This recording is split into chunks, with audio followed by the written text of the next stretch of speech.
আজ পুরুলিয়াতে এমন কিছু ঘটলো যা দেখলে আপনি অবাক হয়ে যাবেন।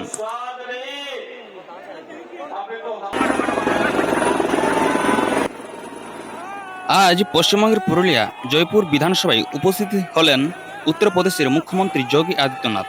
তার আগমনে চারিদিকে বিশাল জনসাধারণ তার উত্তেজনা দেখা যায়।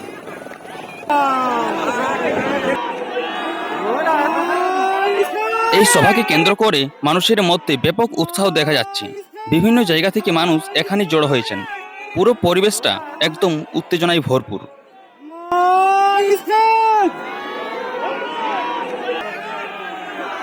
আপনারা এখন দেখতে পাচ্ছেন চারিদিকে মানুষের ঢল নেমেছে। এত বড় ভিড় এই এলাকায় খুব কমেই দেখা যায়। সবাই অপেক্ষা করছে তার বক্তব্য শোনার জন্য। এই সভাকে কেন্দ্র করে মানুষের মধ্যে ব্যাপক উৎসাহ দেখা যাচ্ছে। বিভিন্ন জায়গা থেকে মানুষ এখানে জড়ো হয়েছেন। পুরো পরিবেশটা একদম উত্তেজনায় ভরপুর।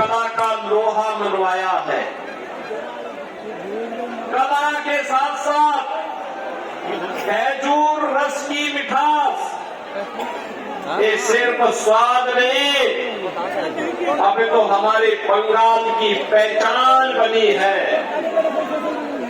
बहनों और भाइयों, विश्व में विख्यात छौ नृत्य इस भूमि की सांस्कृतिक पहचान है। यहाँ की कुर्बानी और संथाली संस्कृति में जो अपनापन है, जो आत्मीयता है, वही तो जयपुर की असली ताकत है और वही इसकी पहचान भी है। बहनों और भाइयों, जब हम बंगाल की बात करते हैं, याद करिए स्वामी विवेकानंद इसी बंगाल की धरती ने दिए हैं। स्वामी विवेकानंद ने कहा था, तुम मुझे खोज दो, मैं तुम्हें आजादी दूंगा। भाइयों, नेताजी का ये घोष भारत की आजादी का मंत्र बन गया था। स्वामी विवेकानंद इसी तरह की लेन है। स्वामी विवेकानंद ने वैश्विक मंच पर हम सब भारतीयों को गौरव की पूर्ति कराने वाला घोष किया था कि गर्व से कहो हम हिंदू हैं।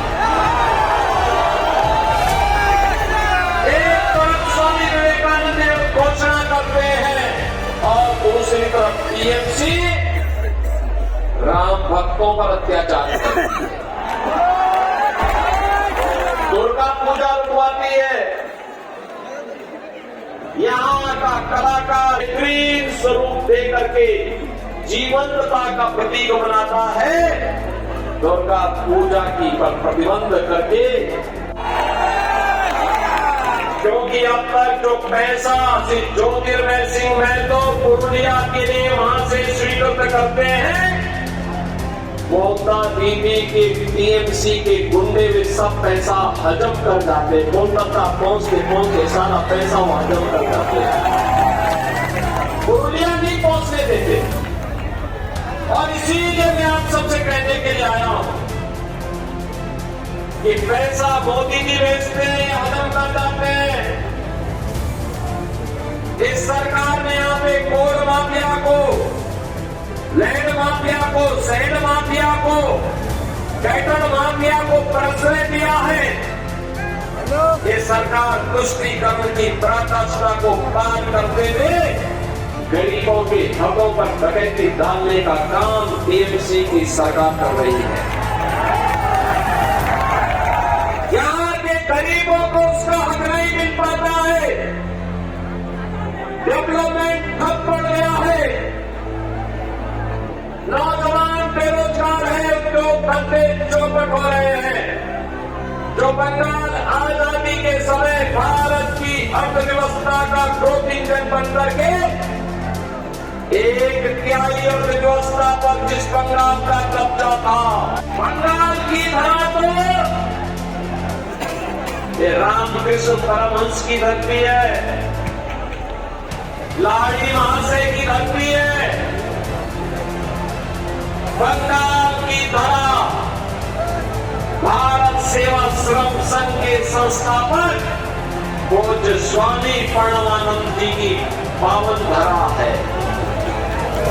बंगाल की धरा नेताजी सुभाष चंद्र बोस की धरा है और बंगाल की धरा खुदीराम बोस की धरा है, जिन्होंने हंसते हंसते फांसी के फंदे को चूम लिया था।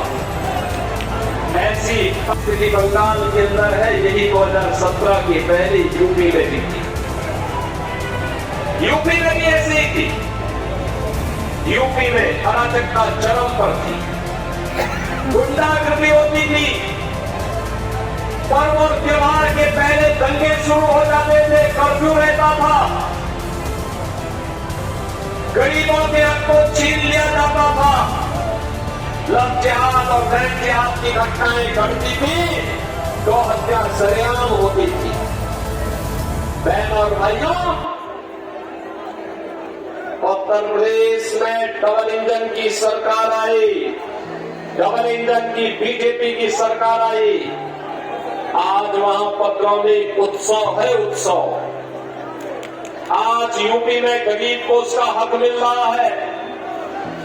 65 लाख गरीबों के लिए एक आवास बने हैं। 2-2.5 करोड़ से अधिक नागरिकों को शौचालय मिले हैं। 10 करोड़ लोगों को 5 लाख रुपए का आयुष्मान भारत की सुविधा का लाभ मिला है। 16 करोड़ लोगों को राशन की सुविधा का लाभ मिला है। 2 करोड़ लोगों को उज्ज्वला योजना में फ्री में एलपीजी के कनेक्शन मिले हैं। नौजवान के लिए रोजगार है। महिलाओं की सुरक्षा और स्वावलंबन की व्यवस्था है। अन्नदाता किसान के चेहरे पर खुशहाली है और वहां पर कुम्हार समुदाय के लिए अप्रैल से लेकर के जून तक हर तालाब की मिट्टी फ्री में दे करके उन्हें हम लोगों ने वहां सुविधा। বিশেষ করে নির্বাচনের আগে এই ধরনের সভা খুবই গুরুত্বপূর্ণ। অনেকে মনে করেছেন এই ভিজিট ভবিষ্যতের জন্য বড় ইঙ্গিত হতে পারে। इलेक्ट्रिक चाक दे करके प्लास्टिक करवाने का काम किया। प्रजापति समुदाय हो या फिर कुम्हार हो या कुर्मी, किसी भी जाति का हिंदू है वह सुरक्षित भी है और समृद्धि के नित नए सोपान को प्राप्त करता है। अब अयोध्या में राम भक्तों पर कोई लाठी गोली नहीं चला सकता। अब तो अयोध्या में भगवान राम का भव्य मंदिर का निर्माण हो गया है। आयोजन कैसे होने चाहिए? আবার দেখুন কিভাবে মানুষে তার বক্তব্য শুনতে ভিড় করেছেন। চারদিকে শুধু স্লোগান আর স্লোগান, উত্তেজনা। এই দৃশ্য সত্যি নজর কাড়া। श्री ज्योतिर्मय सिंह महतो जी के नेतृत्व में प्रयागराज महाकुंभ में गए थे। मैं उन सभी का अभिनंदन करता हूं जो प्रयागराज में गए, प्रयागराज की पुण्य को प्राप्त किए। बहनों भाइयों, ये हमारा दायित्व है। विरासत का संरक्षण करके ही हम विकास कर सकते हैं और उसी विकास की प्रक्रिया को आगे बढ़ाने के लिए आज मैं जयपुर में आपके पास आया हूं, आपका आह्वान करने के लिए। ये बंगाल की धरा प्रेरणा की धरा है। मातरम ने भारत को आजाद कराया था। यह वर्ष वंदे मातरम के 150 वर्ष पूर्ण होने की वर्ष है। और अवसर पर मैं कहूंगा कि हमें वंदे मातरम के 150 वर्ष पूर्ण होने के उपलक्ष्य में टीएमसी मुक्त बंगाल चाहिए, क्योंकि टीएमसी मुक्त बंगाल का मतलब डबल इंजन की बीजेपी की सरकार, और डबल इंजन की बीजेपी की सरकार का मतलब बंगाल के अंदर अब उन्नयन शुरू होगा, विकास शुरू होगा। विरासत और विकास की इस पावन धरा के लिए आज मैं आपके बीच आया हूं। बहन और भाइयों, ममता दीदी कहती है कि खेला हो जो बंगाल को भारत के अंदर लीडरशिप देने का माला रखा था, लेकिन बंगाल को एक साजिश के तहत पहले कांग्रेस ने, फिर कम्युनिस्टों ने, अब टीएमसी ने अव्यवस्था, अराजकता, गुंडागिर्दी का टबला दिया है। बहनों और भाइयों, सहमत है ना? आप सब मेरे साथ बोलेंगे। ने जयपुर से श्री विश्वजीत महतो को अपना प्रत्याशी बनाया है। विश्वजीत महतो इधर हो गया। आपका आशीर्वाद मिलेगा विश्वजीत को? दोनों हाथ में उठाओ। आपका आशीर्वाद मिलेगा? मिलेगा ना? तो मैं कहूंगा कि आमार सोनार बांग्ला, आप कहेंगे टीएमसी मुक्को बांग्ला। आमार सोनार बांग्ला, आमार सोनार बांग्ला, आमार सोनार बांग्ला। मैं कहूंगा ओंदोकार, आप कहेंगे हाथ दे। मैं कहूंगा सुरोज, आप कहेंगे उठवे। मैं कहूंगा कोमल, आप कहेंगे खिलवे। ओंदोकार वोट दे, ओंदोकार सुरोज। এই বিশাল জনসভার ভবিষ্যতের রাজনীতিকে কি প্রভাব ফেলবে সেটাই এখানে বড় প্রশ্ন। আপনারা কি মনে হয়? मैं कहूंगा पलटाना गोरदार बंगाल के अंदर बंद हुए हैं। আর সব থেকে শেষে আপনাদের বলে দিই যে ভিডিওটি ভালো লাগলে লাইক, কমেন্ট, শেয়ার করে সাবস্ক্রাইব করে পাশে থাকবেন এরকম আরও ভিডিও দেখার জন্য।